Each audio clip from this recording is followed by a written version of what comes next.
Sir.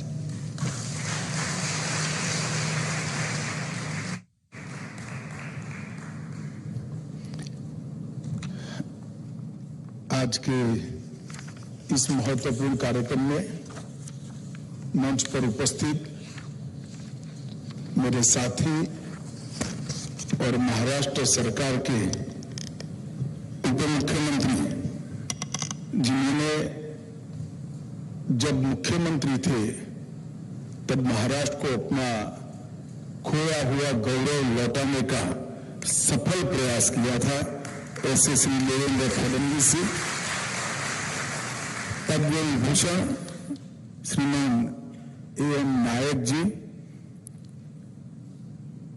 नायक charitable trust के trustee Shri Jignesh भाई, Shri S.N. Subramaniam जी,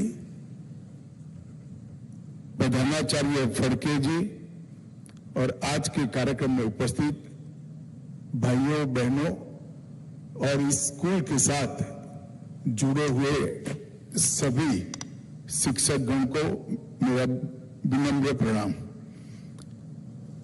आज मैं एक ही काम के लिए मुंबई आया हूं।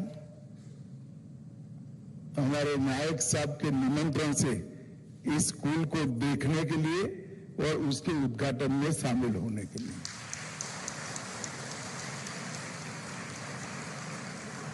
वैसे भी आज डॉक्टर सर्वपल्ली राधाकृष्णन का जन्मदिन है। जो लोग डॉक्टर राधाकृष्णन को जानते हैं वो सभी को मालूम है कि उन्होंने भारतीय शिक्षा के मूल तत्वों को न केवल आत्मसात किया था, पूरी दुनिया में भारतीय शिक्षा के मूल तत्वों को उजागर करने का, यश दिलाने का काम किया था। और आज जो राष्ट्रीय शिक्षा नीति की बात होती है, राष्ट्रीय शिक्षा नीति 2020 की, अगर सर्वपल्ली राधाकृष्णन के सारे भाषणों का संकलन आप कर देख लीजिए तो प्राथमिक शिक्षा, माध्यमिक शिक्षा और उच्चतर माध्यमिक शिक्षा में क्या होना चाहिए वो और आज की शिक्षा नीति एक दूसरे को प्रतिबिंबित करते हुए दिखाई पड़ेंगे। उस वक्त वो महामानव ने आजाद देश को किस प्रकार की शिक्षा नीति चाहिए इसकी कल्पना की थी, परंतु दुर्भाग्य था कि बहुत साल तक इस शिक्षा नीति बनने में हमारे चले गए। खैर, देर आए दुरुस्त आए। राधाकृष्णन जी एक दार्शनिक थे, स्वभाव से महान शिक्षक थे, एक महान विद्वान भी थे और रचनात्मक प्रतिभा के धनी थे। मानवतावादी और आध्यात्मवादी दूरदृष्टि सोच रखने वाले एक पिंड से शिक्षक थे। उन्होंने पूरा जीवन न केवल भारत, विश्व भर के विद्यार्थियों के लिए शिक्षा के मायने क्या हो सकते हैं वो समझाने में खर्च किया है। यहाँ बच्चों को पढ़ाने वाले गुरुजन जो बैठे हैं, मेरा उनको विनम्र निवेदन है कि हो सकता है आपके बच्चों के पढ़ाने में के अभ्यासक्रम के अंदर सर्वपल्ली राधाकृष्णन का स्थान न हो, मगर एक आदर्श गुरु कैसा होना चाहिए वो अगर आपको समझना है, आपके प्रोफेशन को ढंग से समझना है, तो राधाकृष्णन के वक्तव्यों को बहुत अच्छे तरीके से अभ्यास करेंगे तो आपका काम बहुत सरल हो जाएगा और सबसे ज्यादा फायदा आपके विद्यार्थियों को, जो बच्चे आपके पास आते हैं, उसको होगा। मैं एक गुरु की व्याख्या डॉक्टर राधाकृष्णन ने की है वो आपके सामने रखना चाहता हूं। डॉक्टर राधाकृष्णन ने गुरु की बहुत सरल व्याख्या की है। गुरु का एक बहुत सरल भाषा में अर्थ होता है बड़ा। गुरु होता है, जो बड़ा होता है उसको हम गुरु कहते हैं। उन्होंने कहा था, अल्पमति वाला बालक, मति मतलब विचारने की शक्ति, बुद्धि नहीं होता है मगर विचारने की शक्ति, जो बहुत सारी चीजें मिलाकर मति बनता है। अल्पमति वाला बालक घर से गुरु के घर पर आता है, गुरु के गुरुकुल में आता है और अल्पमति से गुरुमति, बड़ी मति बनाकर वो जाता है और वो बनाने में जो सहायता करता है वो गुरु ही है। जो बच्चा आपके पास आता है उसको अनुभव नहीं है, अच्छे बुरे का ज्ञान भी नहीं है, उसने दुनिया भी नहीं देखी है, उसको ज्ञान के भंडार को किस प्रकार से समाहित कर कर अपने जीवन में लाना और उसको व्यवहार में कैसे उपयोग करना, वो कोई चीज की मालूमात नहीं है। वो ईश्वर जितनी श्रद्धा रखकर आपके शरण में आता है, आपकी जिम्मेदारी है कि वो अल्पमति बच्चे को गुरुमति बनाकर देश के विकास के साथ जोड़ना, समाज के अंदर ले जाना, इसका नाम ही गुरु होता है। और मैं मानता हूं आज डॉक्टर सर्वपल्ली राधाकृष्णन के जन्मदिन को ही हम शिक्षक दिन के रूप में मनाते हैं। सभी गुरुजनों को मेरा निवेदन है कि सर्वपल्ली राधाकृष्णन को जरूर पढ़िएगा, तो स्कूल के बच्चों को अनेक गुना फायदा होगा, वो आपको पूरा जीवन याद करेंगे। मित्रों, आज मैं जब यहाँ आया हूं तब नायक साहब को बहुत बहुत बधाई देना चाहता हूं, क्योंकि भारत सरकार ने जब उनको पद्म विभूषण दिया उस वक्त राष्ट्र निर्माण में उनके योगदान को देखकर पद्म विभूषण दिया।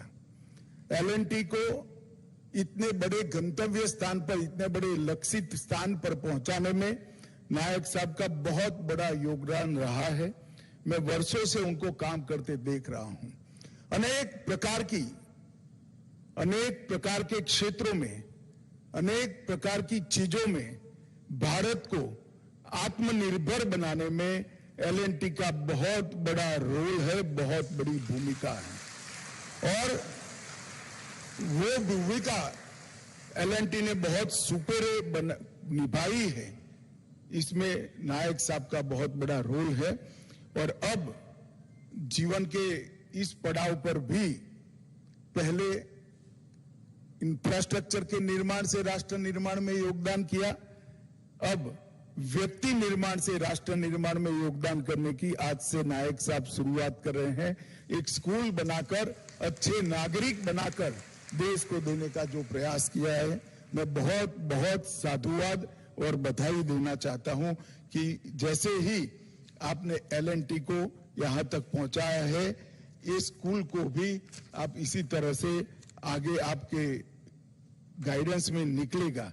हालांकि मैं एक बात जरूर कहना चाहता हूं, लाखों किलोमीटर रोड, सैकड़ों टैंक्स, कई सारे पुल और कई सारे बिजली के कारखाने बनाने से एक महान व्यक्ति बनाना नायक साहब बहुत कठिन होता है। आपने उम्र के अंतिम पड़ाव में जो काम हाथ में लिया है वो बहुत कठिन है, मगर पूरा मुझे पूरा विश्वास है आप इसमें सफल होंगे। आपकी टीम में ऊपर विशेषकर लैब देखकर आया हूं बच्चों को पढ़ाने के। नई शिक्षा नीति को साथ में बहुत सारे स्कूलों में जाता हूं, मेरी रुचि भी है, मगर नई शिक्षा नीति की प्राथमिक शिक्षा की कल्पना को जमीन पर उतरते हुए मैंने आज ये नायक स्कूल में देखा है। ये लैब देखकर मुझको लगता है कि यहां से ही इसकी शुरुआत होगी। सुविधाओं की व्यापक रेंज स्कूल में उपलब्ध है, मैंने प्रेजेंटेशन भी देखा है। मैंने कहा ऐसे लैब भी उपलब्ध है, विशाल कक्षाएं हैं, सेफ्टी लेबोरेटरी है, लाइब्रेरी है, शिल्प स्टूडियो है, कला स्टूडियो है, बच्चों के लिए रंगमंच भी है और खेलने की बहुत अच्छे मैदान भी है। अपने आप में एक परिपूर्ण शिक्षा का संकुल यहां बनाया है। डॉक्टर मधुरा फड़के मितभाषी है, बहुत कम बोलती थी, मगर जितना बोलती थी इतना सूचक बोलती थी। मुझे विश्वास है इनके नेतृत्व में बच्चे बहुत आगे निकलेंगे। मैं जब मेरी ऑफिस यहाँ कार्यक्रम में आने से पहले कुछ इंफॉर्मेशन ले रही थी चैरिटेबल ट्रस्ट से, उस वक्त मुझे बताया, मैं आश्चर्यचकित भी हो गया। शायद नायक साहब ने एलएनटी के चेयरमैन के नाते एलएनटी के सभी कर्मचारियों का साक्षात्कार, उनका इंटरव्यू नहीं करा होगा, मगर यहां पर जितने भी शिक्षक हैं इस सबको सिलेक्ट करने में उन्होंने व्यक्तिगत रुचि लेकर सिलेक्ट करने का काम किया है। ये बताता है कि उन्होंने कितना गहन रस लेकर बच्चों के भविष्य को संवारने का ये उपक्रम हाथ में लिया है। उन्होंने उनके ट्रस्ट द्वारा गुजरात और महाराष्ट्र के कई सारे शिक्षण संस्थानों को संभाला जा रहा है। गुजरात के खरेल में एक स्किल डेवलपमेंट का, कौशल निर्माण की भी सुविधा उन्होंने प्रस्तापित की है और एक बहुत बड़ा अस्पताल जिसको हमारे देश के प्रधानमंत्री के कर कमलों से लोकार्पण किया गया, वो चलाते हैं। तो अभी भी नायक साहब थके नहीं है, राष्ट्र निर्माण के काम में लगे हैं।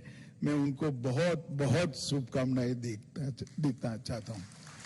मित्रों, नई शिक्षा नीति के लिए मैं यहां इसलिए बात नहीं करता क्योंकि शिक्षक ही ज्यादातर यहां पर बैठे हैं, परंतु नई शिक्षा नीति और पुरानी शिक्षा व्यवस्था में जो मूलभूत परिवर्तन किया गया है, वो मूलभूत परिवर्तन की ओर मैं कुछ संक्षिप्त में जरूर आपका ध्यान आकर्षित करना चाहूंगा।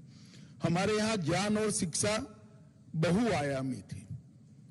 नई शिक्षा नीति ने, राष्ट्रीय शिक्षा नीति 2020 ने इसको पढ़ाई का मतलब केवल नौकरी न मानते हुए बच्चे के अंदर जितने भी प्रतिभा पड़ी है इसको बाहर निकलने का, बाहर लाने का, उसको उत्कृष्ट गंतव्य पर ले जाने का एक मंच बनाने का काम ये नई शिक्षा नीति है। यहां से, ये नई शिक्षा नीति से सिर्फ डिग्री होल्डर बाहर नहीं आएंगे, यहां से बड़े व्यक्ति बाहर आएंगे, जो भी करेंगे देश के भले के लिए करेंगे, जो भी करेंगे दुनिया की अच्छाई के लिए करेंगे। इस प्रकार के व्यक्ति निर्माण की इसमें कल्पना की गई। यह केवल एक नीतिगत दस्तावेज नहीं है, बल्कि भारत के शिक्षार्थियों को एवं नागरिकों की आकांक्षा जो है उसका प्रतिबिंब है। ये नई शिक्षा नीति हमारी मूल भारतीय शिक्षा व्यवस्था और भारतीय शिक्षा परंपरा की मिट्टी की सुगंध से बनी हुई शिक्षा नीति है। इसमें जो सोच है वो सोच व्यक्ति को बड़ा बनाने के लिए सोच है। व्यक्ति को शिक्षित तो बनाना ही है, डिग्री भी वो लेगा ही लेगा, मगर उसको बड़ा बनाने के लिए जितने भी जरूरी चीजें हैं वो नई शिक्षा नीति में डाल दी गई है। मैं ज्यादा लंबी बात नहीं करना चाहता। यहाँ कुछ शिक्षक बैठे हैं, कोई माँ बाप, कोई अभिभावक अपने बच्चे को आपके पास भेजते हैं तब आपको ईश्वर समझकर भेजते हैं। वो बच्चा ईश्वर की देन है, वो बच्चा देश का भविष्य है और वो बच्चा आने वाली दुनिया बनाने वाला एक व्यक्ति है। उस दृष्टि से अगर हमें बच्चे को देखेंगे तो शिक्षा के मायने अपने आप स्पष्ट हो जाएंगे। वो जैसा है ऐसा आपके पास आया है। इसके अंदर बहुत सारे अच्छे गुण भी पड़े हैं, बहुत सारे बुरे गुण भी पड़े हैं। ईर्ष्या का भाव भी होगा, लोभ का भाव भी होगा, डर की फीलिंग भी होगी, इसके अंदर कुछ जल्दी प्राप्त करने की वृत्ति भी होगी, आलस्य भी होगा, इसके अंदर अविवेक भी होगा। कुछ करे बगैर इसको पढ़ाते पढ़ाते पढ़ाते इसमें से अवसाद, आलस्य, लोभ, क्रोध, ये सारे अवगुणों को डाइल्यूट कर कर, इसका निरसन कर कर इसके अंदर तेज, उद्यम, परिश्रम, परोपकार, ये भावना भरने का काम आपको करना है। अगर आप ये कर सकते हैं तो डिग्री चाहे वो कोई भी ले, आप चिंता मत करिए, ये निश्चित बड़ा व्यक्ति बनेगा। क्योंकि जब नेगेटिव ऊर्जा इसके मनोमस्तिष्क के अंदर से निकल जाएगी तो वो बड़ा व्यक्ति बनने के लिए आगे बढ़ेगा। मैं आज माधुरी जी को भी एक बात कहना चाहता हूं, क्योंकि मेरा खुद का मेरी खुद का प्राइमरी एजुकेशन इनफॉर्मल तरीके से हुआ है। फॉर्मल एजुकेशन तो हुआ ही है, मगर मुझे इनफॉर्मल तरीके से भी पढ़ाया गया है। हमारे यहाँ ढेर सारे पढ़ने के, कहानियों के रूप में पढ़ने के बहुत सारे माध्यम हमारे पुरखों ने बनाए। तो मैं एक ही चीज का उल्लेख करूंगा, पंचतंत्र की बातें हर भाषा में उपलब्ध है। ये अंग्रेजी माध्यम का स्कूल होगा, अंग्रेजी में भी उपलब्ध है। अगर आप बच्चे को कहानी के रूप में पंचतंत्र की बातें समझा देते हैं तो वो अपने जीवन में कभी भी दुविधा में नहीं रहेगा। वो निर्णायक व्यक्ति निश्चित बनेगा और अच्छे बुरे का क्षीर नीर करने का, अच्छे बुरे का परीक्षण करने की क्षमता भी उसकी डेवलप हो जाएगी। ये सारे हमारे कई प्रकार की ऐसी चीजें हैं जो हमारे पुरखों ने कहानी के रूप में, जैसे अभी लेबोरेटरी का कंसेप्ट आया है, इसकी जगह कहानी के रूप में इसके स्वभाव को मॉडिफाई करने का, इसके स्वभाव को, जैसे देवेंद्र जी ने कहा कि हीरे को शेप देने का काम कहानियों के रूप में किया गया है, जिसको व्यक्ति को उसकी सोच को डीए की लॉ की तरह ऊर्ध्व गति में सोचना, ऊर्ध्व गति का ही लक्ष्य रखना और ऊर्ध्व गति का लक्ष्य प्राप्त करना, इस दिशा में ले जाने का उपक्रम है। मैं आशा करता हूं कि सारी चीजों को भी एक एक्सपेरिमेंट मानकर भी आप एएम नायक विद्यालय में अपनाएंगे तो मुझे भरोसा है कि नई शिक्षा नीति को जमीन पर उतारने में बहुत बहुत सफलता मिलेगी।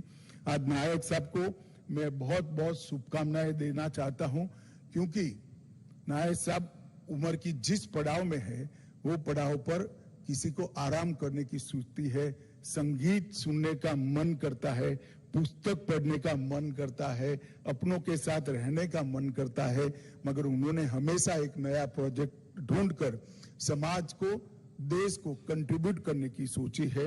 ये शायद एक विशिष्ट प्रकार की जिजीविषा का परिणाम है।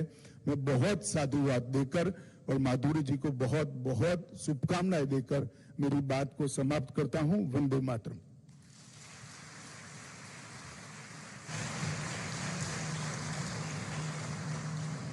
धन्यवाद सर, आपका एक एक शब्द हमारे लिए अमूल्य है। हम सभी की ओर से आपका बहुत बहुत आभार। सर, आपके आज हमारे